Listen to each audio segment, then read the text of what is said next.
thought there'd be plenty of power out there. Just have us, look, we're gonna set Lynn, it. can you sit down, please? Let's call the village council meeting to order. Please rise for the Pledge of Allegiance. I pledge allegiance to the flag of the United States of America and to the republic for which it stands, one nation under God, indivisible, with liberty and justice for all. Any additions, deletions, corrections to the proposed agenda for this evening? Being none, roll call. President Schneider, Present. President Pro Tem Dyke, Councilmember Alec, Present. Councilmember Kolka, Councilmember Feldman, Present. Councilmember Glasser, Councilmember Steffler. Present. Okay, first on our agenda for this evening are communications, capstone presentations, summer interns. Good evening, Mr. President, council members. I'd like to reintroduce to you our summer interns that have been with us for the past 10 weeks. You first met them when we had our joint Community Heart and Soul presentation back in May, and that was the first day that they started their summer internship with us. And when we had the chance to interview and select these two fine individuals, we shared with them one of the expectations was that they would be able to come to the first meeting in August and share some of the activities and projects that they've worked on for these past 10 weeks. And so it's really a pleasure to reintroduce these folks to you. Lindsay Albrecht and Joshua Hellebuck are two fine, outstanding individuals. We were completely impressed by their initiative and their drive and their cooperation. They have all the kinds of characteristics that an employer would look for in an individual today. I think any company that hires these folks are going to be very fortunate to have the people of this capability.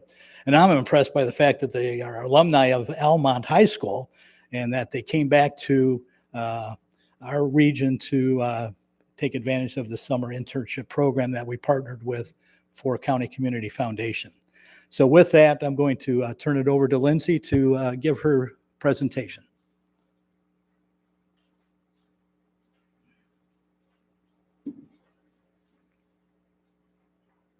Okay, I'm Lindsay Albrecht, and I was working with the Department of Public Works as an intern.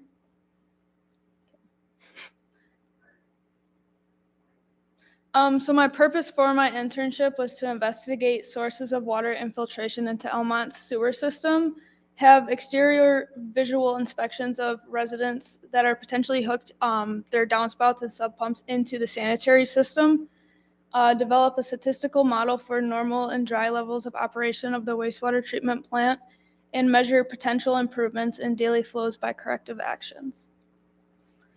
So my main priority of my internship was to investigate infiltration into Almont sewer system, and the diagram on the right is a brief overview of infiltration in the sewer system. And so it can either be from penetrating tree roots to potentially illegally hooked downspouts to cracks in the sewers or sewer joints. And all these factors can result in infiltration.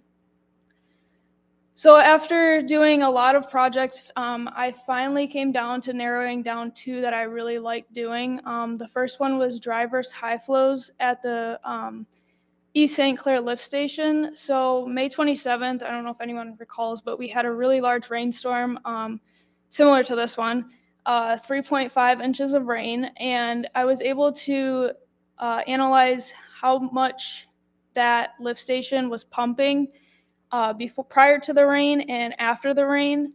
And the pump at the East St. Clair lift station was pumping 105% over capacity. And then another day I looked at was June 9th, and there was a half an inch of rain and the pumps were working perfectly fine. So usually when you get 3.5 inches of rain, it's only going to happen like every 5 years. So it's nothing to prioritize and trying to fix or adding a third pump, because this lift station actually has two pumps. But it was cool to look at, and it's this Excel sheet, as you change the numbers, it will formulate. So that way, say you got 2.5 inches of rain, it'll tell you how much the the pumps were pumping and the usage and stuff like that. So another one was pinpointing a location. So the sanitary sewer plan is split up into 6 areas, and I focused on area 4, which is a drainage tile. So all the houses within that area have a clay tile, which is generally around 3 feet below the foundation of a house. And then the sewer system is 6 feet underground, so that gives you a 3 feet elevation difference. And what those clay tiles do are they absorb the water, and over time, they will they'll get rid of all the water and just have the ground reabsorb it. So I found a experiment that was done. It was like from like 1990s, but I haven't found anything newer. So based on the soil type, there's the basic infiltration rate, millimeter per hour, and I found out that Elmont has loam, clay to loam soil. So rainwater will enter the ground at 10 millimeters per hour. And for my calculation, I found that there was an estimate of 85 houses. And then after that, I found the average square footage of a house roof, was able to calculate the total gallons of rain coming off that roof of that house, and then converted that to gallons per minute. And then with that previous study, I was able to find that it would take 6 days to reach that 3 feet difference in elevation.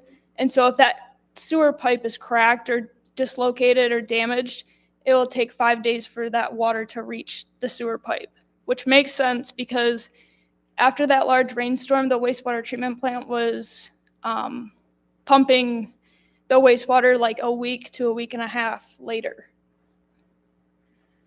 So my conclusion, the goals achieved, I was able to find the capacity of lift station pumps, the amount of infiltration in the wastewater treatment plant, estimate the amount of infiltration in the village, identify sewers in need of rehabilitation, and find preventative solutions for infiltration. And I would like to thank David Trent and Brian Treat for making this possible. Thank you.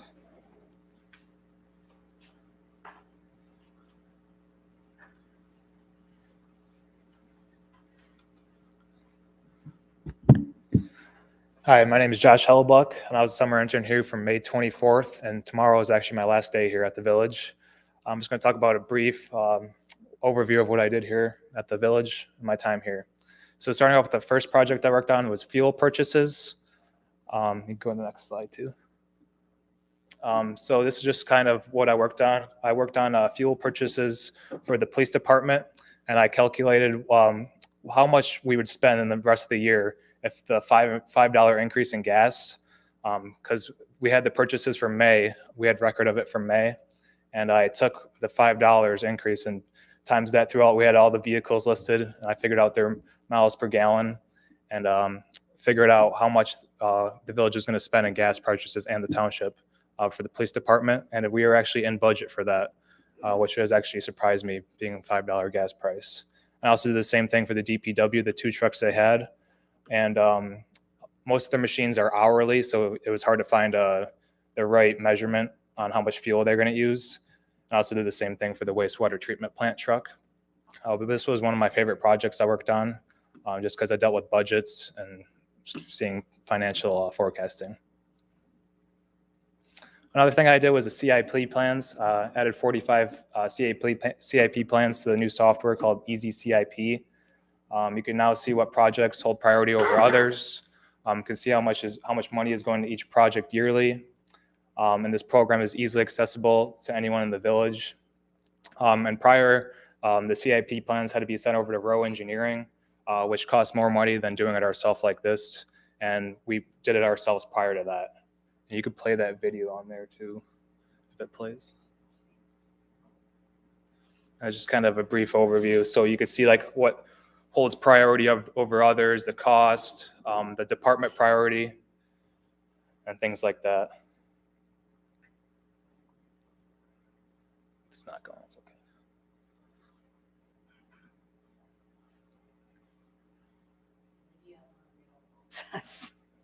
Okay, sorry.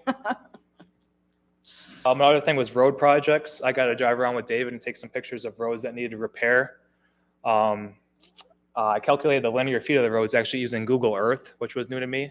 And that saved a lot of time rather than going out there with a wheel or something like that, trying to measure the roads. So I actually measured all the local streets and calculated them all up, and then actually sent some of these roads, like you see here, that are in the subdivisions on Kidder in for bid. So assessing department files, I organized the 36 sections of paperwork for the surveys for Mr. Valentine. I then scanned the surveys and sent them to him. This was a pretty heavy task. It took a lot of time just sending them over to him, and they were all out of order. So I ordered them by tax ID number and got them all straightened out. Another thing was the Trello board. I also worked with David to update the Trello board. Trello is kind of a place to organize tasks with the Redevelopment Ready Committee, who is part of the Michigan Economic Development Corporation. I did things like add training records and things of that nature. So some other tasks, I did a park bathroom cost analysis actually with Lindsay as well for Bernie Kalka. I looked to see increase in taxable value based on homes that sold within the village. There we looked at 10 houses that sold and figured out the increase in taxable revenue we were getting from those houses. I also did that with the industrial park with the lots that sold in there for the DDA. It wasn't as much as we hoped it to be, just being a vacant land, but hopefully when some buildings go up, there'll be some more value going in there. I rode along with the village manager to look at road projects, as I mentioned before, deal with local residents and settle some disputes, which was fun, getting out of the office and kind of handling that stuff. I went through a training session, how to edit the village's website. And that was really straightforward. And I was able to add some documents and reports to the website. I also worked with Brian Tree at the DPW to figure out some depreciation of equipment. And as mentioned before, I updated some training records of the village staff. Overall, I had a great time working here at the Village of Almont. Some great people to work with, very nice people, and I really enjoyed my time here. Thank you.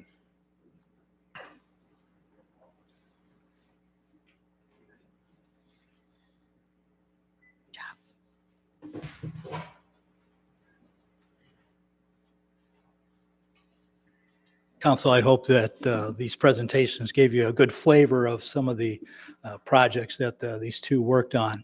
And both of them have made a good impact. We learned a lot from Lindsay's efforts where you folks increased the budget for relining of our sewer system. And because of her analysis, we've identified another section that heretofore we never really paid much attention to that might be a larger contributor than we would have ever thought to infiltration. So it'll be interesting when we get an updated quote from one of our vendors, which they just happen to be in town today walking around with Mr. Tree to assess the project scope.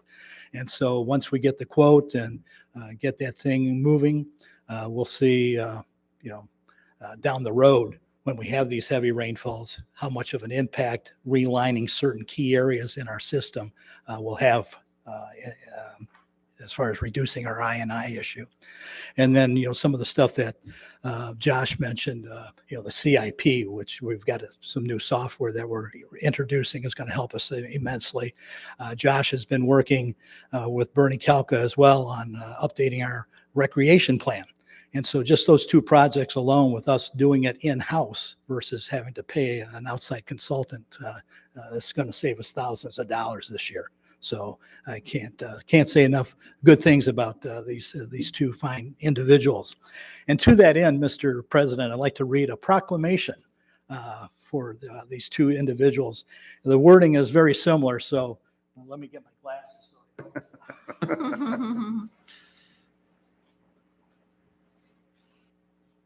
I'm going to read one proclamation that'll cover both of them.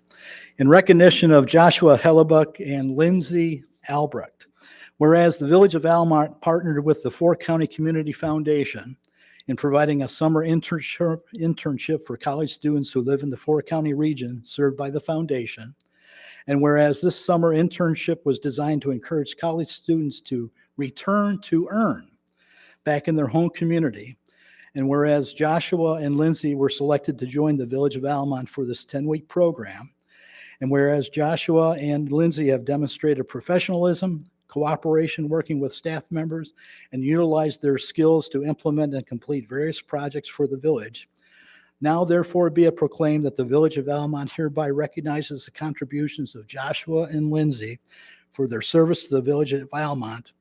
And may it be further proclaimed that we present this proclamation to them as a token of our appreciation and extend best wishes to them in all future endeavors.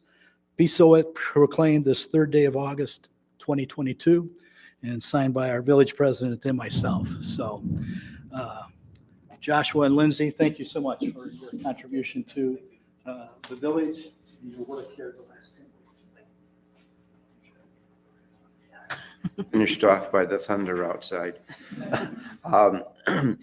One, the work that you did for the village on very significant, important issues. I mean, for example, the infiltration issue has been a headache for this village for God knows how many years, more years than any of us have been alive, I think, and extremely important.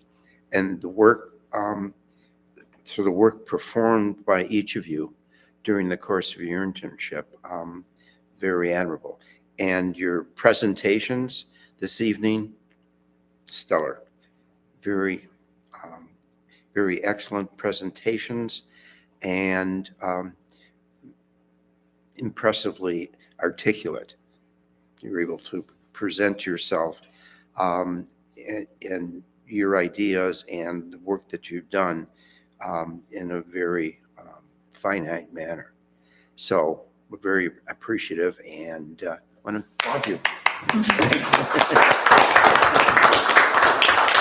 Excellent work. Thank you so much for coming back to Almont. I have a couple of questions for the intern.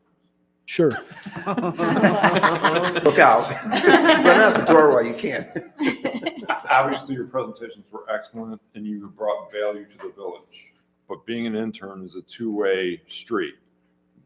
So my question to you is, one, did you get value out of interning with, well, you guys have said you enjoyed your time here, it was fun, blah, blah, blah.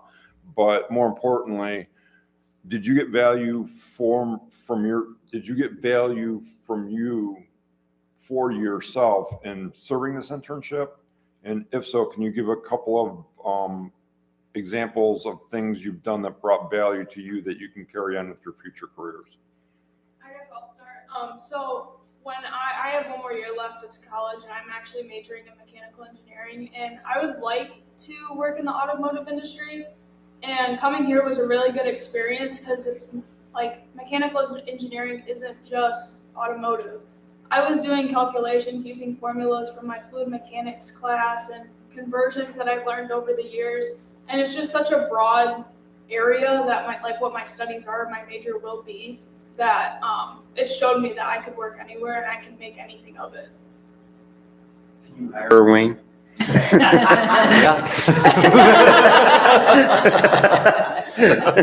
Yeah, so Wayne's what, Fiat, Chrysler, yeah. International. Yeah, we could talk after. So Excellent. my major is business management, my minor is in finance. So it's really, like Lindsay, it's like not really exactly what we're going into, but I learned a lot being here. And I feel like I grew as a person too, just meeting new people, talking to new people, and just kind of going out of my comfort zone to call new people is something I really never done before. So I feel like doing that has really helped me. So the basis of my question was 2 point. I wanted to let you guys know we appreciate all the work you did for us, but it's a two-way street and we wanted to make sure you were getting something out of it. And if we have interns next year, it's good input back to us to see if it's a program that's working. And obviously it looks like it was a relationship both ways that worked well for everybody. So thank you again for all your service. And good luck with the upcoming school year. Nothing like hands-on experience. Very, very significant for any kind of moving forward. So, and we appreciated your statements about working with our department heads and administrative staff. It's really good to hear that you all worked so well together. So thank you. Anybody else? Any questions or comments? Thank you so much. If you want, have a very enjoyable evening, stick around for a bit. If not, you can go home. Oh, yes. On that point, Mr. President, over and above the proclamations we've shared with Josh and Lindsay, we have a goodbye cake that we'd like to share with them at the end of the meeting. And so we encourage you, if your schedules permit, to stick around and enjoy some dessert and get to chat with these two a little bit more. That does take care of communications for this evening. Moving on to the consent agenda, regular meeting minutes for the July 19 meeting. Okay, not to be too nitpicky, but our minutes. Let's see, regular agenda number 1. So, I always like things to make sense. So DPW Superintendent Brian Treat explained the reasoning he is, I presume that word's supposed to be recommending asphalt over concrete. Okay, just wanted to make sense. Then moving on to comment section, the first paragraph, I think line 3. Oh, yes. Well, actually begins on line 2, the sentence beginning with the original installed. I'm guessing what we wanted to say there is the original installer investigated. Original installed doesn't Yes. make any sense to me. So installer, is that the right word? Okay. And this one I'm really unsure about, but let me see, line 4 here. And my memory may be correct or not. The line beginning with, and this again is the first paragraph under comment, the heating coil, which has seemed to solve the issues, was that supposed to be at a less modest cost or a more modest cost? I thought maybe it was more modest cost. So in other words, cost less. It was less expensive. Right. So, well, thank you. My memory's still working. That's what I wanted to make sure. Okay. Anybody else on minutes? Okay. General fund.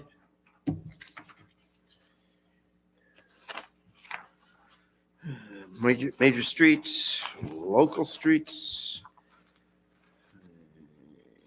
Parks and Recreation Fund, Downtown Development Authority Fund, Sewer Fund, Water Fund, Equipment Fund, Payroll Register Report,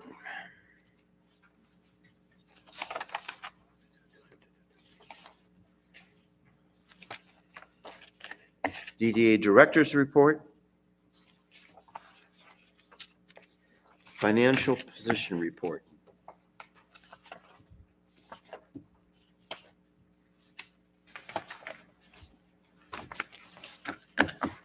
Entertain a motion. Support. Motion by President Pro Tem Dyke, supported by Councilmember Steffler to approve the consent agenda as set forth.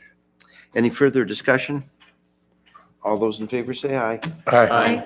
Opposed?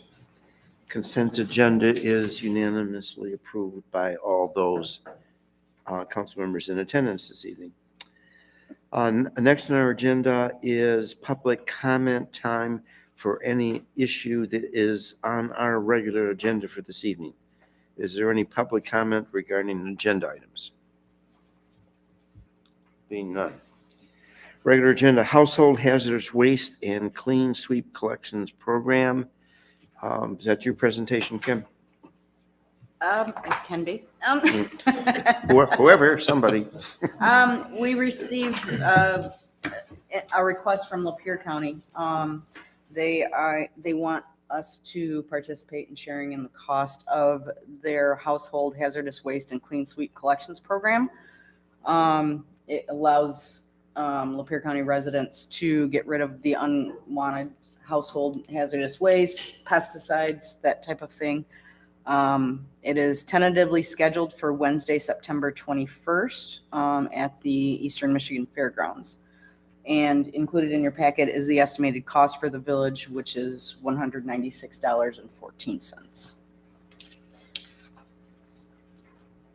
We do get a lot of calls into the village asking where they can get rid of this type of material. So I would recommend that we participate. The fact that our citizens make use of it, and we're talking about a rather not significant amount of money. So, okay. Discussion by council on the proposed. Only question I have is, did they say they needed to meet a threshold of participants before they decided to do this or not do this? It does say in their letter, without the participation from all parties, these collections will be at risk of not being held. So I would assume if they don't get a lot of support, the program as a whole would have to be scrapped. So I do support it. I just can see getting half and then them saying sorry. Right. I have not heard from other municipalities if they will participate or not. It's a good program to participate in, and for the cost for Yeah, each municipality, it's way better than people dumping whatever they have down the sewer, correct. which is Mhm. the typical way of disposal. Yeah, Mhm. sure hearing a lot about that. Yes. Toxic knows stuff that. these days.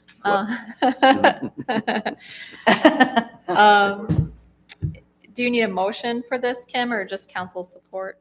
A motion? I'll make the motion that we support the village's participation in the household hazardous waste program for the amount of $196.14. Motion by Councilmember Steffler, supported by President Pro Tem Dyke, to make the contribution to the Lapeer County Household Hazard Waste and Clean Sweep Collections Program, as stated on the record. Any further discussion? All those in favor say aye. Aye. Objections? Unanimously approved by those council members in attendance. Regular agenda item number 2, resolution 22-08-01, authorizing spending with the American Rescue Plan Act funds. So, I don't know if this is yours again. Kim, we have a, I can go over it. yeah, okay. Included is in your packet is Resolution 2208, authorizing spending of American Rescue Plan Act funds. The projects that we have identified, 2 of them are in this current year's budget. The first is the relocation of the water main on June Drive. That was actually completed this week. So the cost for that was, the easement was $10,000, the materials is $20,000, the contractor is $22,500. The second item that was in our budget this year is the sewer main relining. The 15-inch interceptor from Cherry to M53, the 15-inch interceptor from West St. Clair to Cherry, and the sewer main on Branch Street. Slated for next year is the replacement of the 4-inch sewer on West St. Clair to comply and increase it to an 8-inch line. The cost is estimated to be $180,000. Obviously, there's not enough ARPA funds, so we would have to, the sewer fund would have to absorb the additional cost of approximately $90,000. Explain how the sewer fund, which is generally tight, is going to absorb $88,000 or $90,000. Well, we do have a very healthy fund balance. Also, with our 10-year rate increase going forward, it's going to help pay for those capital projects. So from a budgetary standpoint, you think that'll work? Okay. Still the opportunity for some grant monies that may come from our application with Congress for the appropriation, as well as state monies that may become available later this year for the new fiscal year after October 1.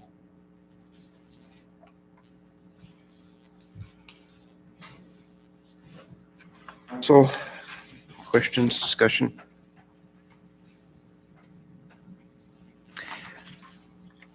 Is everybody in council comfortable with the language of the resolution in terms of how the money is broken down as compared to what is in the memorandum, which is much more specific in terms of the monetary funds and how they'll be divided up. The resolution tends to be a little more general. Certainly when looked at with the memorandum, it all makes sense and it's very well laid out. Just occurred to me whether there was any necessity to be more specific in the resolution. Nobody else? Third bullet instead of replacement, wouldn't it be considered an upgrade? But would be actually Still replacing replacing. the line. I mean, but it can.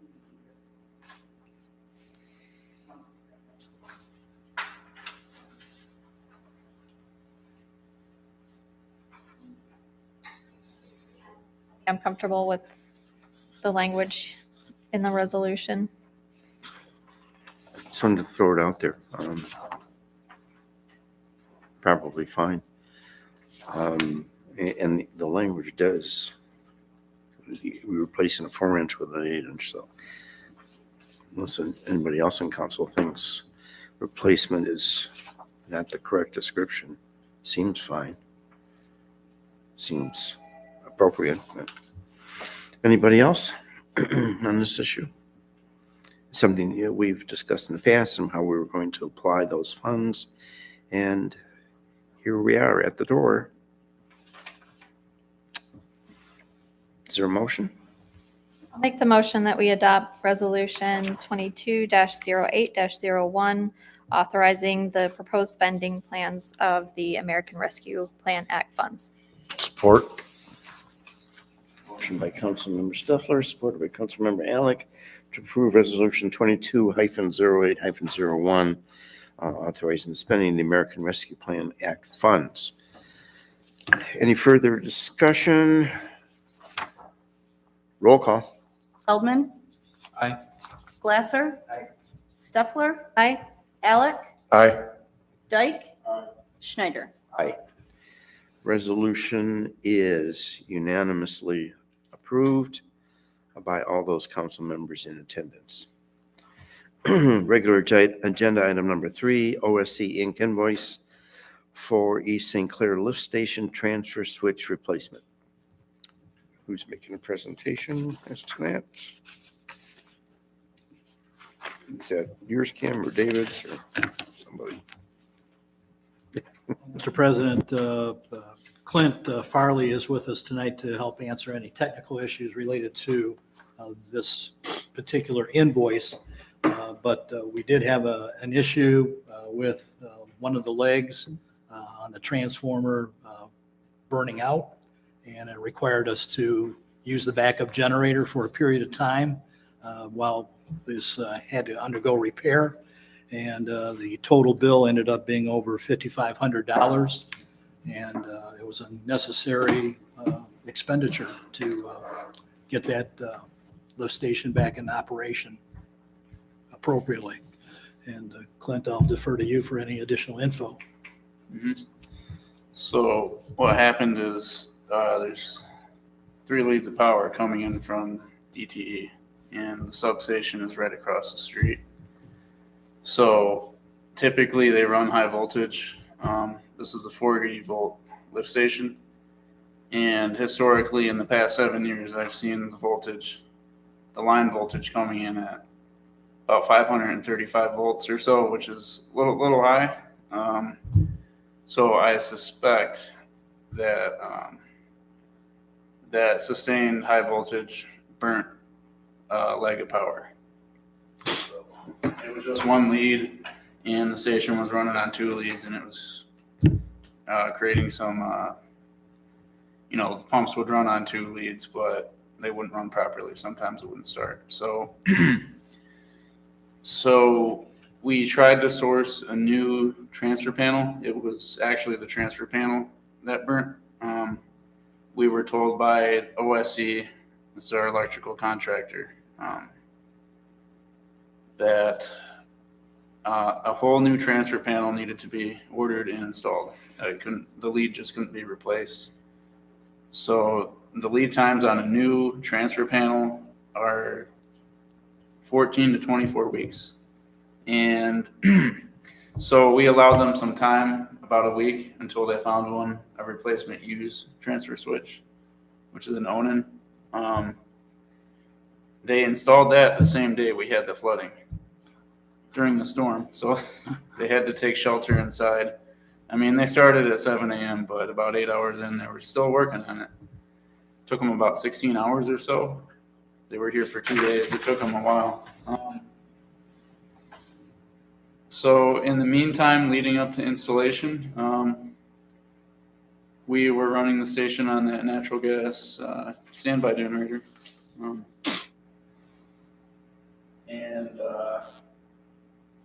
If that were to fail, we have a trailered generator. We could wire it right up to the lift station. So we got a chance to exercise that and put that in, which we hadn't done before. That worked well. And we use a generator while they installed it. It supplied power. So, and that was during the storm. So this bill is for all of their time and the parts and installing it.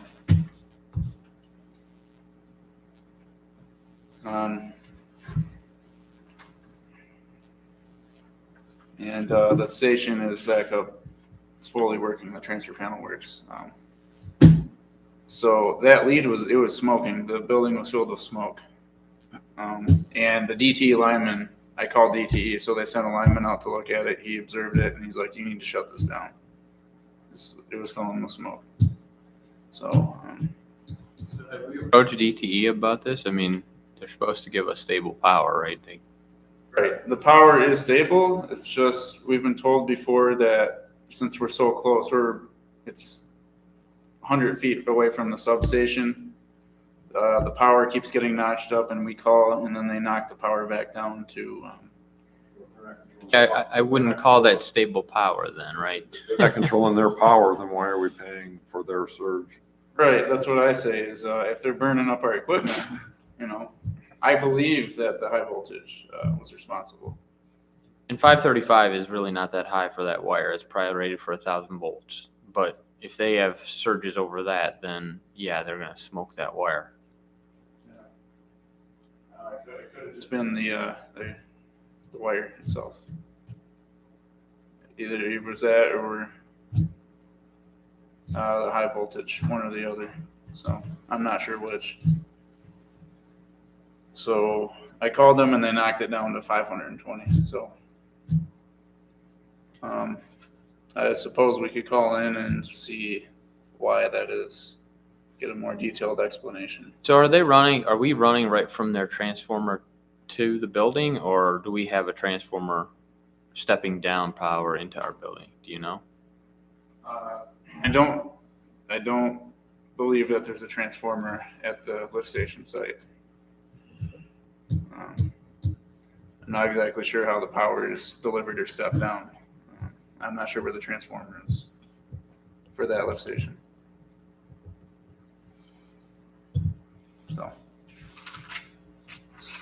well, we took care of it, and when the power goes out, hopefully it doesn't go out tonight, but if it did, I'd transfer over and we would be set. So.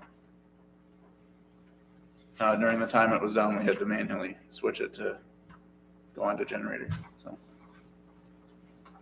it's just one of those things.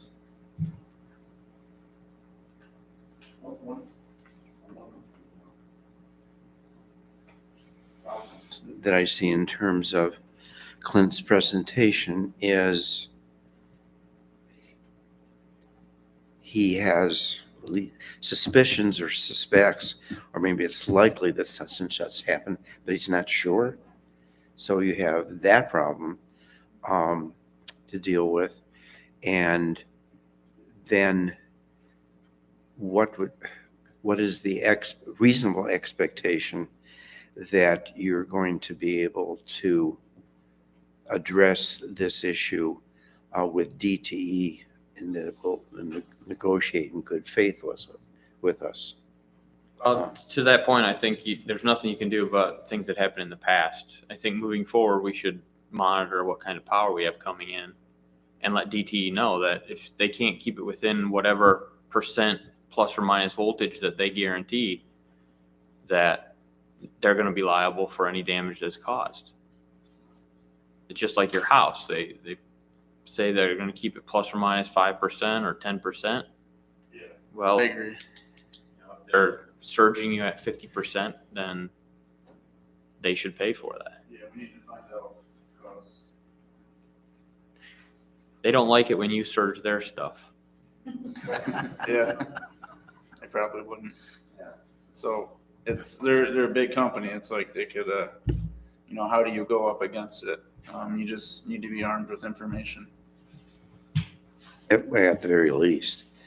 And getting them to bargain in good faith is, might be pie in the sky, but it's certainly worth the effort. And in any event, there's no reason why OSC's invoice shouldn't be paid, obviously. They did the work. Correct. Yeah, no I question. just- We have to pay for it. Yeah. I agree with that. Yeah. It just should probably be somebody else's dollar. Yeah, the issue going forward is why did it burn? We need to do some investigation. Well, keep your eye on that voltage. If it's spiking up, call them every day if it's spiking every day. And grid it out so you can keep tracking. If 9 months down the road, the same leg burns out. Yeah. Check it every day if need be. Yeah, I mean, I would check it every day for the first couple weeks, and if you see it's not really changing over every day, check it once a week, But There's a reason they're moving that station, right? Because that switch gear isn't so reliable. Yeah. That's why they're building it. Yep. That station we've been told is at 60. Oh, what is it? That they don't like to run at more than 60% capacity. And at one point, I think in 2019, when we had the major 5-day outage, it was running up to 90% capacity, if I recall correctly. It was running at a very higher than they would like it. So it was being taxed. Explosions that day, if I recall correctly.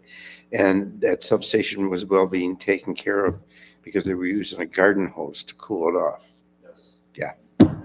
And we had been reaching out to DTE for 20 years to do something about it, and nothing. Yeah, so, yeah, they don't give a hoot is the problem. But, well, at least hopefully with the new station they're building and make a difference. So how about OSC's invoice? There's a motion on that. I'll make the motion that we approve the invoice from OSC Inc. in the amount of $5,514.44. Motion made by Councilmember Steffler, supported by Councilmember Glasser, to approve the OSC invoice as set forth on the record. Any further discussion? All those in favor say aye. Aye. Objections? Unanimously approved by those council members in attendance. Next on our agenda is public comment for any non-agenda item. Is there any public comment on issues that we have not discussed this evening? Hi, Kim. I just wanted to update council, one, in regards to Mindy's question about the light posts. We were not able to order just one because one takes 6 to 8 weeks. The board did investigate. The lighting is meets code, so it's good. It's not going to be any different than what we had up there. So we did go ahead and we've ordered all the light posts. So we're like a week and a half or 2 weeks into it now. So hopefully we'll have them by the Heritage Festival. We don't know for sure. So, but I think they'll look really nice. The second thing is the Heritage Festival and the Classic Car Show is moving along very nicely. However, we need volunteers. So if you know anybody that can help us and volunteer, mostly for the car show we think is going to be overwhelming.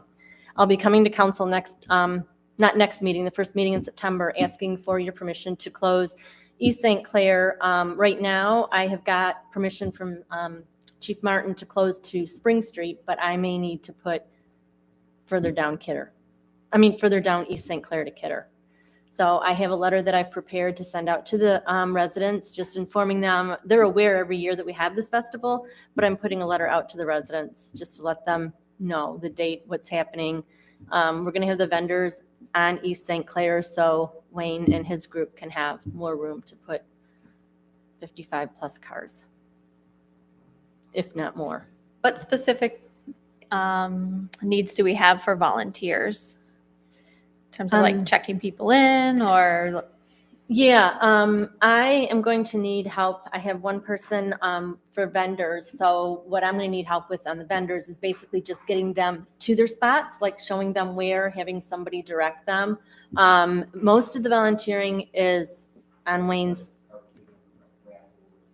It's really set up with the day of directing people, kind of more of be event coordinators, helping people, where are things located, that kind of thing.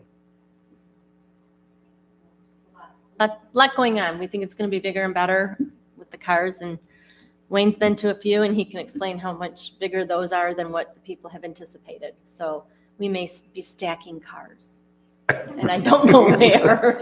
I really don't. Yeah. Good. So Wayne's been doing a really good job.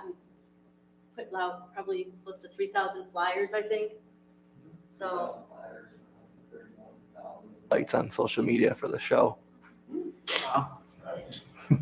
So far there's 80 pre-registered. Last year we were at 30.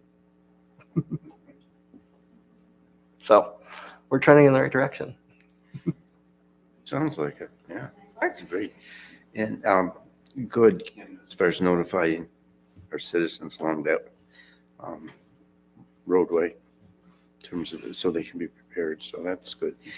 Okay, any, set, go ahead. If there are any, students, high school students, we do give them their community service hours too. If they want to help out, if they still need it, or if they want to get it done early or what have you, they just let Wayne know or let me know. I've got a form that I put together and I sign for them.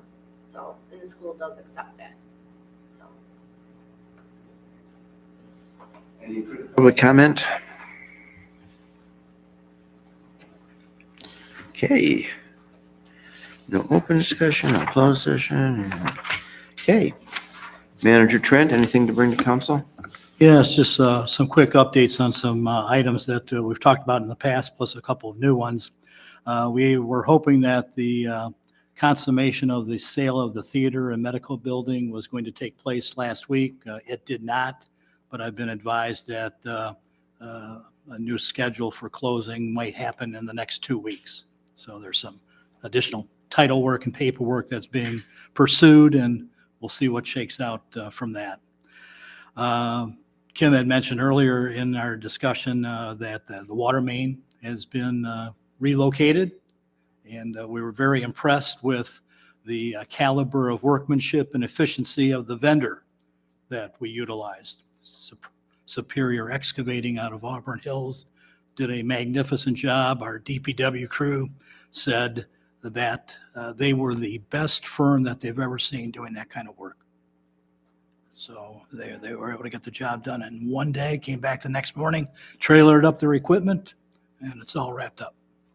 So very impressive. Next week, Supervisor Bowman is taking before his township board a resolution of support for the Community Heart and Soul Program.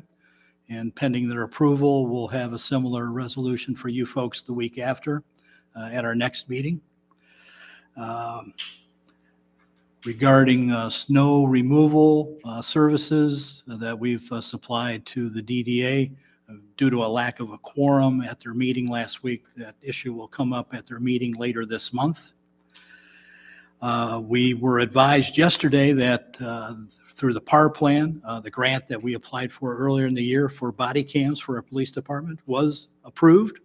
And so we've got a grant for $5,000 for that, and we budgeted appropriately the differential for us to cover the total amount, which is just over $11,000.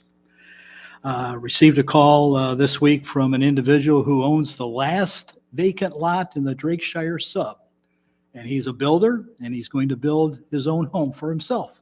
And so that subdivision will be complete once and for all, probably within the year.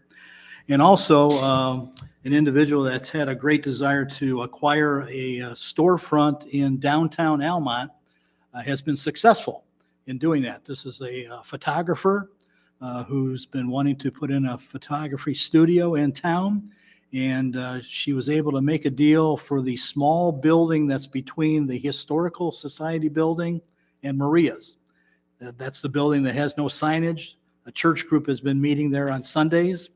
And this photographer owner was very gracious because the previous owner had just extended the lease for that church group. So basically they had until next February to stay there. And lo and behold, she found out 2 weeks ago that they have found new quarters to move to. And she's going to be able to take over the building next month and start the process of renovating and getting it all queued up for her photography studio. So this is a great addition to our downtown that we'll see. Sure, around the building. Before your time, David, that was my law office. How was that? 145 South Main, yes. And it was, before me, it was a chiropractor's office. And so the rooms are very small, just to fit a table and start crunching people. But yeah, it's a really a decent building. So that's excellent to hear. So That's been taken care of. Great. Okay. that's all I have, Mr. President. Tim, anything? I just wanted to congratulate Josh and Lindsay for great presentations. It was a pleasure working with you, getting to know you. I think any future employer is lucky to have either one of you. So good job. Also, the election went relatively smooth. There was a bit of a minor issue first thing in the morning, but it was quickly resolved and it went smooth after that. So thankfully. And we got about a 30% participation rate for our primary. That's not bad. So Mhm. and that's it. That's excellent. Thank you. Wayne, anything? Thank you for your trip, and that's all I have for tonight. Thank you. Thanks for your service. Good luck with your story coming up and your future endeavors. We appreciate your service. Yeah, I just wanted to bring up the issue of Jake braking again on M53. So I did do a little bit of research and contacted MDOT, who said that we can pass a local ordinance to prohibit the use of Jake brakes on M53. I forwarded that to Chief Martin, and he said, okay, we'll enforce it if that's what council desires. Of course, we would go through the process of passing an ordinance if that's the direction that we would want to go. I am interested in your input, Jim, as far as, I the would be actual, double checking with the federal motor carrier. with the actual implementation of it and, what that means for, truckers using M53. But Charlotte has an ordinance. I think Bad Axe has an ordinance. So we wouldn't be the only ones out there. And I did look at some language and some different ordinances. You really can't use the term Jake brake because it's copyrighted or something, but Right. in an ordinance, but it is a possibility. So I know it's something that we've sort of run up and then been run back down on it. And I think it is something that bears discussion. We have heard over the years numerous complaints about noise from trucks on M53. So if, council's at least willing to have that discussion, I think it would be a good thing to have maybe as an open discussion item, to just talk a little bit more about, and then just the general overall safety of M53, I think would be a good ongoing discussion item. It would be nice to have Chief Martin here to talk a little bit about what measures our officers can take to, better enforce speeding on M53, and then talk about where those trailers are located now and when they'll be rotated in on our main roads.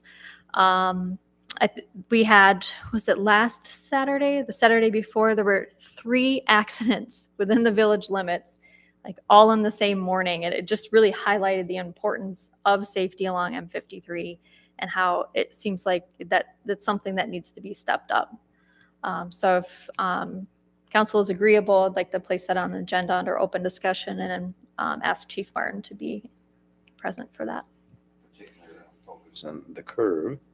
Yes, yeah. Thank you, MDOT, for screwing up that location. When they removed the island, that's when the crashes started really happening. So that's significant, and you're certainly correct about that. And when Gary was still with us, he had to keep running off the road to not get killed by a semi. Well, yeah, that's what he was yeah, saying. Like, yeah. They'd be To save riding him all to the way save his in. life. Mm-hmm. Yeah, but what was wrong? Incredible. Jim, do you see, other than legalities, do you see a practical issues why that would not be feasible or not be No, wise? I agree. I agree that it needs to be there. I think a big part of the discussion needs to be from where to where. I believe that engine brake needs to be turned on for that curve. If you don't have it on, especially when the pickles are running hard and they're running the sea containers, which is one of the biggest truck spills you see there is the loads of pickles because it's liquid inside. Those engine brakes are a crucial point of the braking system. 30 mile an hour hauling liquid double stacked in 55-gallon drums, they're going to need it. Mm-hmm. Are they all doing 50-30 when they hit that curb? We all know they're not. So, I mean, it goes in the driver too. So Yeah, I think that's why. the only other issue I see, and I don't know if Chief Martin would be able to issue or talk about it different, would be is me as a trucker, if I went through at 1 o'clock in the morning and ran the brakes and they wrote me a ticket for it, I would challenge it and say, prove it. I don't have them. Mm-hmm. You know, a lot of trucks don't have them and they just have loud exhaust. And when you drop a gear, it's going to sound that way. So I think it's going to turn into a lot of court time if everything goes through. But I do agree with putting it up there. Mm-hmm. I mean, we're getting more and more, you know, the apartments were redone above, you know, Bucilles and Chickies and that area anyways. You know, you got people living there and it's barking out of the exhaust right at their bedroom window. Yeah. So, you know, are there going to be people upset about it? Yeah. But I'm a trucker. I get it. You know, most of the time in the middle of the night when they're ringing it, they're only ringing it to hear it. Right. Kind of like a Harley Davidson with loud pipes. Mm-hmm. Yeah. Right. Yeah, So, I think that's important. but I do think it needs to be there for the curve. I mean, or we need to talk to MDOT about, you know, drop that speed Yeah. even more at that curve to 25. Yeah. Don't give it a recommended speed, just force it. You know, and then once you come out of it, move it back up to 30. Mhm. Yeah, I think the use of the brakes and then the speeding, that goes hand in hand. You know, if you're not going faster than you should be, their use should be limited Right. when it's right. needed. And I did see one ordinance where it was like, you know, during emergencies, you know, obviously if you need to use it, use it. But Right. it's like you said, the Yeah, other but I times mean, if where it's an not emergency, easy. people are they're gonna jump on it anyways. And if you Yeah. take the ticket, you're gonna, you know, Right. if you Better get a look decent fresh. cop, they're gonna understand what you did. Like I needed to use it, blah, blah, blah. And Yeah. then there's that exception. Yeah. You know, I mean, we just, like you said, the accidents up there. I mean, Mhm. the one was, you know, they landed a chopper on the road or down at the school to Right. haul the guy off. Now that wasn't with a big truck, but it was a box truck. Right. They don't have engine Mhm. brakes in those size trucks. Yeah, and that's that's a speeding You know. safety issue there.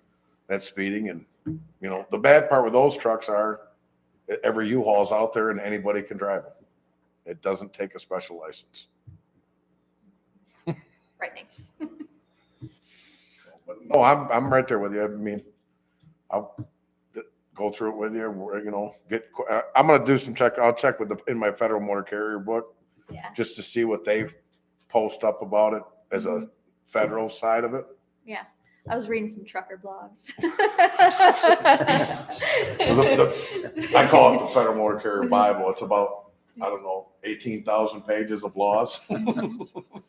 So Yeah. I'll try to go through the index and see what they come up with on. Yeah, I think you have a good perspective on this, and that would be Yeah. really helpful. I mean, and as far as the wording, as far as Jake brake, you are correct. Someone has tagged that, but I mean, it's just an engine brake. Yeah. Everybody knows what they are. Mhm. So Next meeting, open discussion? Would you like for next meeting? As long as, Mhm. the Mhm. agenda is not overly burdensome. And Chief Martin can attend.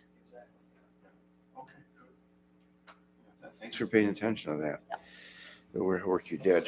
So you're And that's all I have. gonna get reelected to council. Or not, who knows? Great.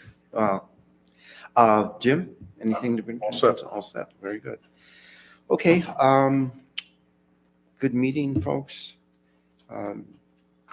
We enjoyed your attendance and your contribution to the village, and we're adjourned. Cake time.